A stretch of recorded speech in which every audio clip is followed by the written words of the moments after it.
Over the past week or so, I've been watching Chernobyl, the miniseries. It's one of the most powerful, incredible television dramas I've seen in a long, long time. I guess it's like, do you know what? I don't have any notes about this now, but I remember hearing about Chernobyl. It's the weird things in life that you remember. Like, I remember where I was when I heard that a plane had crashed into the Twin Towers. I was driving in the Douglas Road, and Joe Duffy was on, and he just mentioned it. They didn't actually do anything about 9/11 on that afternoon in RTE, which is kind of very weird. And he mentioned that a plane had crashed into the Twin Towers. It was about 5 minutes to 2 in the afternoon. I'll never forget it. I was driving into town. And these things stick in your mind. And in 1986, I remember exactly where I was when I heard that there had been a nuclear explosion at Chernobyl in Russia. The 26th day of April 1986. I was driving my car down Patrick Street, turning around onto the Grand Parade, and John Creedon was on ERI, same radio station I was working at the time in 86, and he said it on the air, and it has stuck in my head ever since. You know, the things you remember, these really, really, really important events in history. But I didn't actually realise, and I've spoken to Eddie Roche many, many, many times down through the years, but I never actually realised how we dodged a very serious bullet with Chernobyl, how we all weren't wiped out. Seriously. And it's only when you sit down and watch this drama that you realise how bad it was, and also how dark a place Russia was back then, when it wasn't Russia, when it was the Soviet Union. You know, it was just full of suspicion and fear and poverty, total hypocrisy. Nothing worked. They were closed off to the world.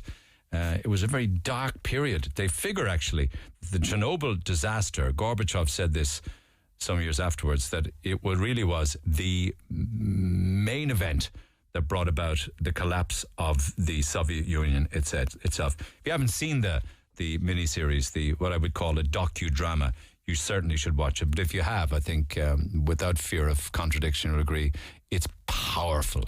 Some of the most amazing television I've seen in a long, long time. It's a 5-parter. A.D. Roche from Chernobyl Children International consulted on this show, and just put in a call to her last week saying, would you take a call from me this morning? And she agreed. So, A.D., good morning. Good morning, Neil. If only you could see me, I'm nodding to everything that you said in the introduction, because I think you grabbed it by the scruff of the neck, even in your own personal recollections. It is like, do you remember when you heard John F. Kennedy was shot, or the first man went on the moon? Now that's of an older generation, mine. Yeah, unfortunately, both of those don't ring any bells when I was too young. But I couldn't help but think this all was the year after. Live Aid, for instance, it's just to put it in perspective. Yes, that puts it in perspective. Absolutely, that's for sure.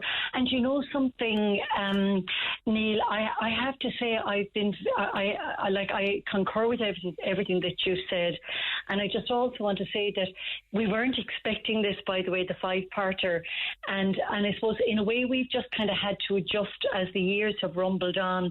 That with the passing of time, 33 years, that's more than a generational lifetime. Like disasters like Chernobyl fade from the headlines, fade from global consciousness, and certainly fade from the memory of ordinary people.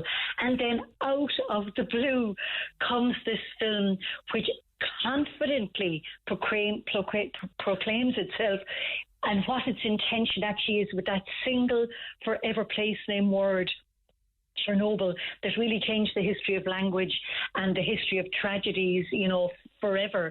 And they actually set out, Craig Mason, who's become a very dear friend, who is the writer and the concept builder of the series, he just said really that they set out to reveal to the world what you alluded to there as well, that darkly buried, shameful bunch of secrets around what happened, and the sacrificing, which comes out in the first episode, of the thousands of lives to try and contain really what could have been a nuclear holocaust. And I suppose in a sense, what I feel about it as well, Neil, is that it articulates as never done before, with the zillions of books and words that have been written, documentaries made. Nothing has ever touched this one, how it's articulated or how it has envisaged the story. And in a sense, it looks at it with new eyes, new ears, fresh heart and a fresh understanding of what actually happens when you hide the truth. Did you ever hone in all of the years of the work that you did to help all of the children? Did you ever hone in on the reasons why there was a 400 times the amount of radiation in the atmosphere from Hiroshima? Did you ever look at this? Did you ever look at why this happened? Absolutely. And would you believe, and Neil, and this is the honest to God truth, because I've made several documentaries over the years about Chernobyl, and also I wrote 2 books on Chernobyl, and all of the facts that come through the new series are already all written. There was nothing new about it.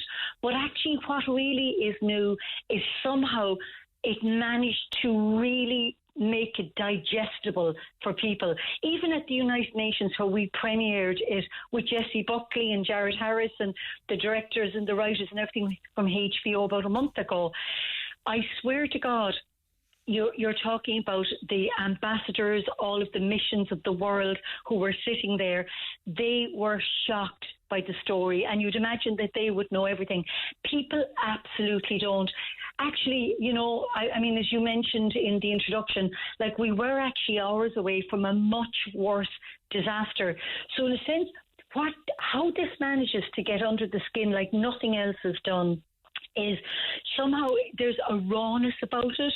There is a kind of a truth-telling, particularly of the cover-up of the deception and how it is replaced, like the real narrative. And that's been in the first episode, we saw how they started to bury the truth when your man said it can't explode, there's no graphite. And then, what the whole thing tells us is what happens when you decide to ignore the truth, because the truth remains the truth. And finally, it has emerged 33 years later through this, as you called it, a docu-drama series, which is what it is. There was fierce. We're eternally grateful. Yeah, there was, and I'll come to that in a moment. But there was fierce acts of bravery amongst Russian people of the Soviet Union. You speak of averting what would have been the absolute wipeout of all of Europe for certainly hundreds of years, if it wasn't for these 3 men who were to go in and underwater and open these valves to release water. Otherwise, that would have been real. Absolutely. Do you know what I mean? All of the miners who went in, all of the army people. Amazing, the army people and ordinary people too, but particularly the first responders, the firefighters and the miners, because they knew in the end what they were going into. Like, when you even look at the figures, 750,000 of that generation's most beautiful and fine young men, that they were conscripted into that situation. And these were, I would use the word hero very carefully, but these men were heroes because their intercession is unparalleled in history. And that self-sacrifice can never, ever be overstated because, as you say, they actually prevented a further explosion. What did happen? What did happen? What could have happened? What were the consequences of Chernobyl? Oh my God! Okay, now if it was bad enough when the initial explosion happened because it blew off the lid off the reactor and spewed up about 190 tons of highly radioactive graphite and uranium 7 kilometres up into the Earth's atmosphere. Oh my God. And once it goes up like that, once anything gets into the atmosphere, it's taken over by nature, the complexities of nature, and carried it throughout the 4 corners of the planet. And there's not a corner of our beautiful planet that doesn't have a measurement of radioactivity from the Chernobyl disaster. But worse was to come, Neil, and that's the scary bit. And that's actually Craig Mason said in an interview recently. He said, you think you know what happened at Chernobyl, but you have no idea. And this idea of it being hours away from a much greater accident, and what that was about which Jared Harris did his absolute level best to put it all into layman's terms about what would Jared Harris played the lead character, Valery Legosov, and in fact he's the son of Richard Harris. Yeah. Exactly. So we can claim him as one of our own, Neil, and this is very important. Yeah. We're shaking our claim, because I am hoping that he'll be nominated for an Emmy. So fingers and of course Jessie Buckley in that as well. But what would have happened they call it a critical mass. Like when, and there's nothing you can, and the scientists were able to predict that it would happen by a certain date in May. So they actually only had a finite period of time, the miners, to tunnel in underneath the reactor and to stabilise the base. That was just extraordinary. You had that underneath the earth, and then on the top you had on the famous 3 roofs that they called after 3 different women, and they were like, that's where the guys had to go in and human robots, really. They had 90 seconds on that roof. Yeah, bio-robots. I mean, and this is the awful tragedy. And of course, what I found kind of about the ending, because they weren't sure how they were going to end it for a long time, and we looked at kind of various possibilities and stuff like that. But what they left you with, which I thought was very honest, was they left you with this very uncomfortable, unsettling feeling that this still goes on. And through that beautiful funeral Ukrainian song at the end, it gave you didn't even need to know the words to know that this was about loss and sadness. And it's really telling us that it's still unresolved, because it's in the DNA, the waste is still there. And I suppose, in a sense, at a global level and a philosophical level, it was trying to say this is a cautionary tale. We cannot mess with this stuff, that this is really dangerous. And the fact that the Soviets tried to cover it up. Yeah. Do you know something, Neil? I often wonder, would it have been any different if it was anywhere else? When Fukushima happened, the Japanese weren't that forthcoming, and they still aren't either. So you just wonder, is it the nature of that kind of industry where you get that sort of constant, secrecy surrounding that it? That was the times we lived in. Yeah. Think too much. Yeah. Exactly. And I mean, sorry. No, I'm just thinking, because it was very graphic when you saw the amount of pain and suffering and death from radiation that the firefighters went through. And then there was the public who just stood around, refused to leave their towns and villages. Many people on that night just stood there looking at this beautiful glow in the sky. They were completely ignorant to the danger of it. Yes. And almost there was a terrible beauty in that, almost, because when they were standing on that bridge, which has become, kind of a death, they call it like the death bridge now. Yeah. And you saw this kind of, the kids were playing in this snow-like material on a beautiful spring balmy evening. It really got across to you the invisible, like there is, I mean, radiation by its nature, you can't see it, taste it or touch it, and yet it's insidious violence to every aspect of the cycle of life. And that is what is so hard for our minds and our brains to comprehend. Because as you say, they stood and looked and said, wow, look at that big flame. I mean, do you know what? It reminded me of the footage going back to the 40s when they were testing nuclear weapons in America, when they used to send people out to look at the big mushroom cloud. Yeah. Of, when the nuclear weapon, because there is a sort of we're kind of drawn to something, but because you can't see what the danger is, like, you're innocent, really. And in a way, that's why we always refer to it as an invisible war, that, like, it causes huge damage, but it's not like a bomb or a bullet or starvation. What damage did it cause to people's health over the years then? I suppose, really, Neil, I suppose you could say it's all in the genetics. And, like, of course, while they're still disputing the figures, like the official figure that they decided on the night, or like in the days afterwards, still remains the official figure, something like 31. But more likely to be 90,000, dead? Oh, many of them children. 90,000 is actually what the series states.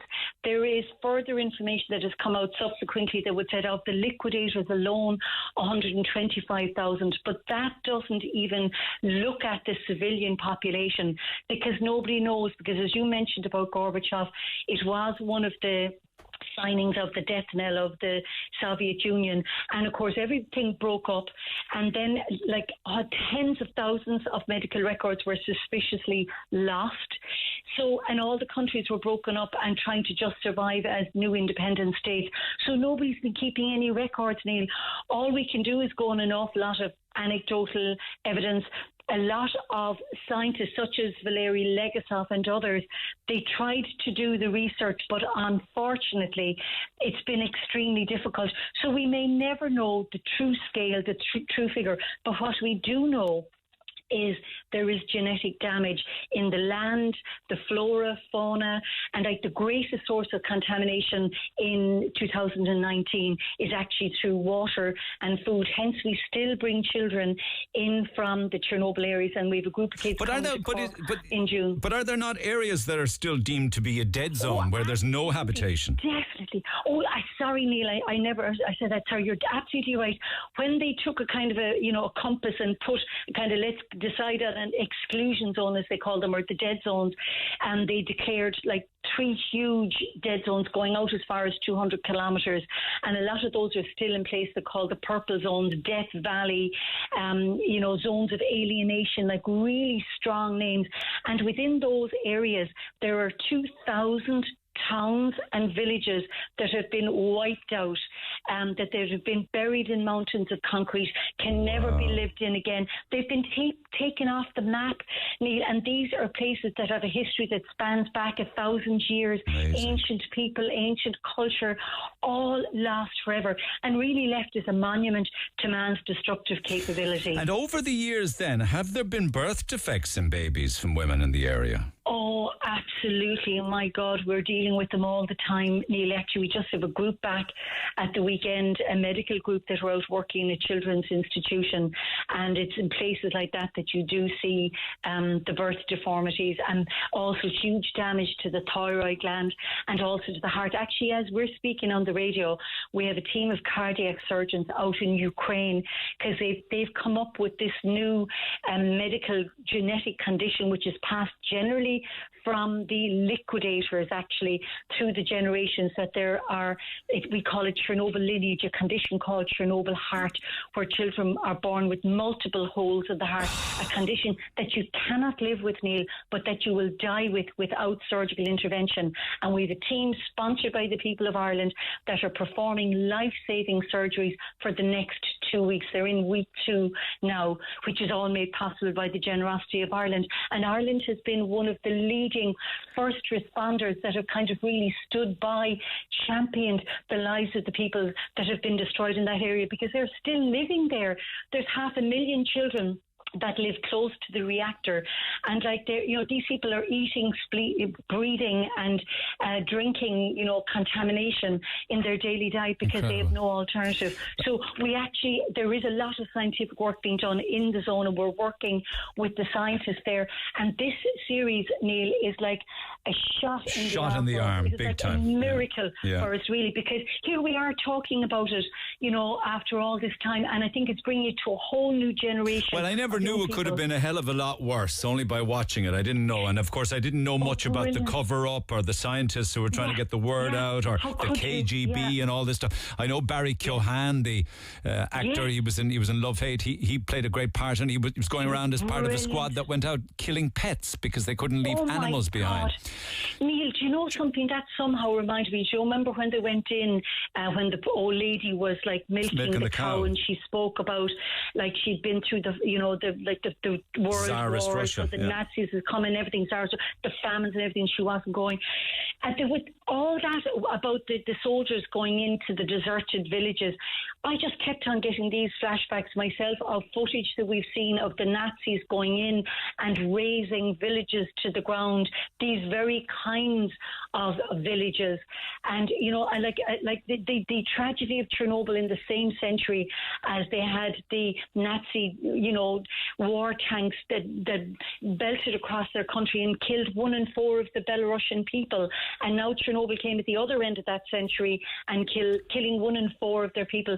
But this time you couldn't see the enemy. I love the Irish connection with all of this. Your good self, and also Jess Buckley out of Killarney, the actress, she plays the part of that pregnant girl who gave birth to a baby that died in a matter of hours.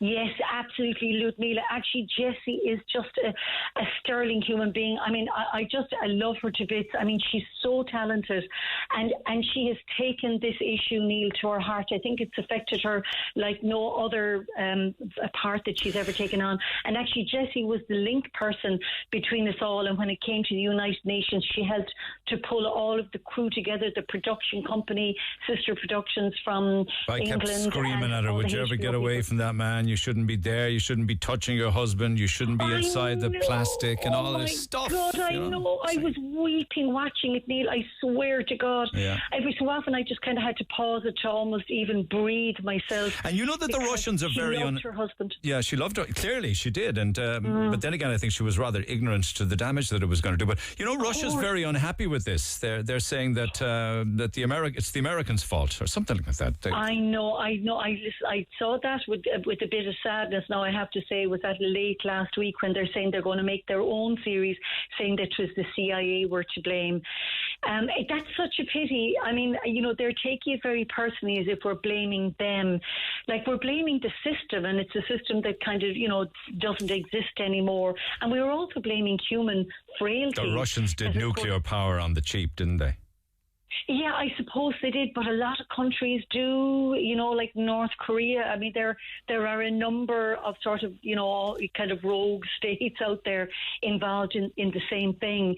And like, I suppose, you know, the basic reality is the material that the raw material of any nuclear power station, no matter where it is in the world, is the same and is incredibly dangerous. It's uranium. And what it ends up being is a terrible, you know, nuclear waste. And that exists even in Sellafield across the way from us. They have huge quantities of the exact same material. So really, I suppose in a way, in a bigger sense, it's telling us maybe we need to revisit our production of this kind of energy, because the price is too great, you know, when it comes to humanity and to the environment. The risks are too great. And of course, I'd say, you know, even since 9/11, there is the risk of terrorist attack, because that was one of the fears they had around Chernobyl after 9/11 happened, and they had to really up security, etc., because it could have been like you know, a target, of course, potentially for somebody during the Chechen war and everything. And you know, another thing I think that came out through the series is that only 3% was expelled in 1986. 97% remains like a rumbling radioactive volcano. Now that is still in there, and the technology people and the means of disposing it still hasn't been found. It doesn't exist yet. So like, all we're doing with the cement tomb that's over it is buying time. Yeah.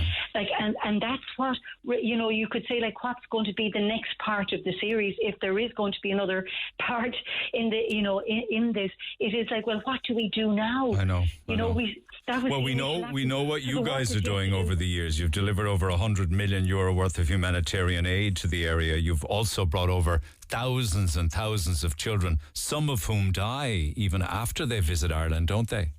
Yes, absolutely. That's very true. That's very true, Anil. And actually, one of the things that I hope will come out strongly from the series is, you know, I mean, we mentioned about the powerful intercession of the liquidators.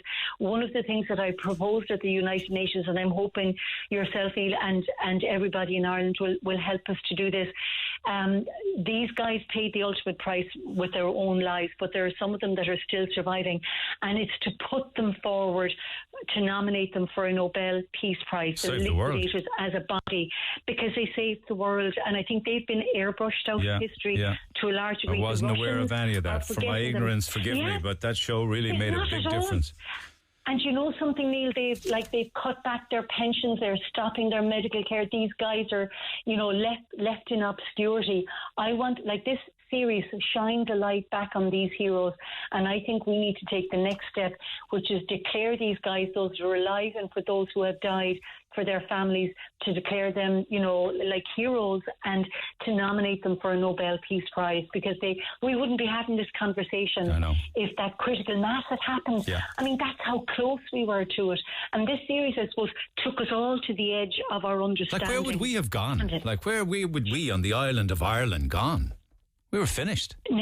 Neil, I'd say the levels of radiation would have been so great that we wouldn't have survived, and those who would have survived, I'd say it would be back to the Stone Age. It would have been that serious. And you know something, Neil, even with what the amount that was released, it did reach Ireland. We got it on around the 26th of May 1986, and we had this is all going back now. We went into the meteorological maps and everything for the data, and also the satellites were able to tell an awful lot. We actually got a fierce dusting of contamination in 1986, and in the years afterwards, actually, I was a member of the Radiological Protection Institute, which is the coverall agency for the state taking care of Irish society, making sure nothing's radioactive around us. And we actually had to close off a certain number of sheep farms in highland areas for a number of years after 1986. Would you believe that? But what I can't, they couldn't sell their meat. What I can't understand is how you never got sick. Oh, well, I suppose, you know, I do my best, and I don't, you know, I try and not take any great risks, and But even in the earlier days out there, you mustn't have, you know. I know. Well, you know what, even when we went out with Ali Hewson, and we made the first documentary in the English language, was made by Ireland, called Black Wind, White Land, Living with Chernobyl, and we did all the research before we went out, and we did actually bring Geiger counters with us. We used to wear white dust suits and masks, and we brought our own food and everything, because we were conscious that of contamination. The contamination is through the food chain. But like when we would send teams out, Neil, we'd never send them next or near any of these exclusion zone areas, and hence I would be really saying to people a real strong warning, like not to be tempted to go and visit this area, because there are a lot of people now saying they're going to go out there on a tour. No, you won't be insane. Touring around the area. No. You'd want to be insane, because there are huge hot spots around there. The radioactivity is unpredictable. And of course, at the site itself, not only is there the 97% remaining in the reactor, which is very unstable, but there are these big, huge tanks of radioactive water, and they don't know what they're going to do with them. The containment is only 100 years, of a life, but what the life of what's inside it is infinity. So, like, this is a legacy for future generations. We have to find the solution to the waste on the site, and that's a huge task for the scientists. So that could be part 2, Neil. Yeah. We'll have to suggest a part 2. Okay, and to those that haven't watched it, it certainly is something that they need to spend some time in the coming days, taking the time to watch it. Listen, good to catch up with the AD. It's always a pleasure, and this has been a real serious shot in the arm of what you do for many, many years. This is a blessing of a series in one way, if you like. Yes, do you know what, very much so. To be honest now, I'd even use the word, it's a little miracle for us, because it's been so hard to keep telling the story, and somehow maybe it's because of how they've creatively done it, maybe it's because of that amazing music that goes with it, but they have put it a really complex tragedy and science. They have put it into digestible words and understanding for all of us. I mean, people of my generation are hearing this for the first time, and that's incredible, because we're all turned off by really hard scientific facts, and most of the time it's very hard to understand. But they were able to put this together. I mean, that takes some skill, and that's where Craig Mazin, the executive producer and the writer and creator of the series, he really wanted to make this digestible. I don't think they were expecting it to be the extraordinary success that it has become, and a huge awakening globally has come about. And actually, would you believe, Neil, the series itself has surpassed any other TV series since the history of television. It's even knocked Game of Thrones and all. What? I never knew that. I'm not surprised now that you mention it, though. God. And would you believe, also it knocked off, even though I loved the series as well, the David Attenborough Planet series, which is up on the top since 2016. This has surpassed it all. I think, do you know what? It quietly came into our lives and almost took over our lives for the 5 weeks, and nobody was expecting it to be the extraordinary story that it is. And I'm so thrilled for them and for us, because I think sometimes we need that bit of a kind of a shock, to kind of tell us something in a very frank and direct way. And that rawness, I think, really cuts through the lies and the deception. And, I just said, thank God, really, that the truth remains the truth. And it reveals itself in the end, even though it's taken 3 decades for that kind of honesty. And I suppose, in a sense, it's a jarring appraisal of human behaviour, and it is that cautionary tale that this could happen in any nuclear power station anywhere in the world. Thanks for catching up. The right elements. Appreciate you taking the call as always. Cheers for now. One and only Aidy Roche on greed, penny pinching, and human error. Chernobyl dramatises the 1986 nuclear accident that released all that radioactive material across Belarus, Russia, Ukraine. It's the story of the brave men and women who made incredible sacrifices to save us all from an unimaginable disaster. And if you haven't seen Chernobyl, only until you actually watch it will you realise how much worse it could really have been. Lines open at 1-850-104-106. Thanks to Aidy. Incidentally, she's been the CEO for Chernobyl Children International for 33 years now. Irish activist, anti-nuclear advocate, campaigner for peace, humanitarian aid for those in the greater Chernobyl area. And she has done it voluntarily all her life. Despite her incredible work, she has never taken a salary, benefits, pensions, perks, nothing. She's an incredible human being. The Neil Prendeville Show. With Tesco Home Delivery. Value and freshness delivered right to your door. Tesco. Every little helps.